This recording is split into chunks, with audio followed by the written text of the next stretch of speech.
sa mundo ng makapangyarihan.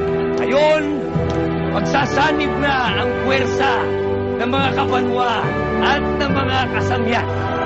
Paano kung hindi matuloy kasal? Hindi ako makakapayag.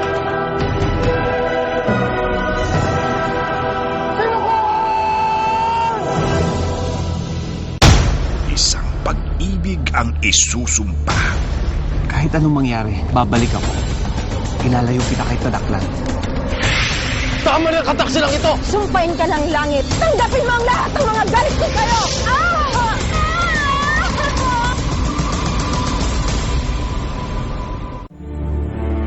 Ngunit mula sa pag-ibig, isisilang ang nakatakda. Pinapangako ko sinukuan. Alagaan namin siya. At sa pagkamulat ng kanyang isipan, sa taglay niyang kapangyarihan, Ito na siguro ang panahon para malaman mo ang tunay mong pagkatao.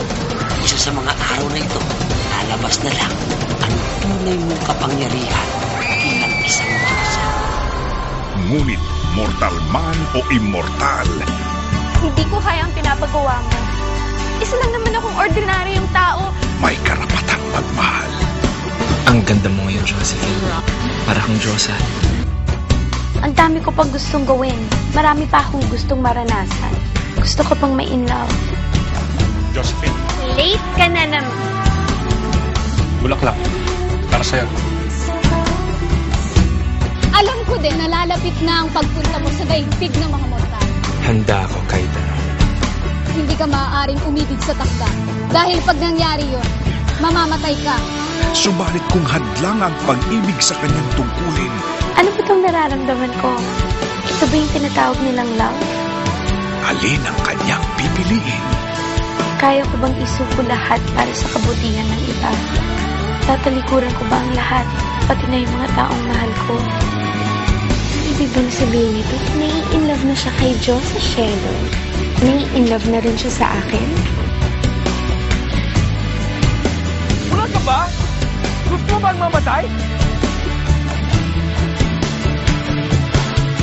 Handa ba niyang isuko ang lahat para sa nilalaman ng kanyang puso? Ito ang fantasyeng magpapatunay na walang katumbas na kapangyarihan ang tunay na pagmamahalan. Sa lupa, sa tubig, sa alapa, may nag-iisang Diyosa. Malapit na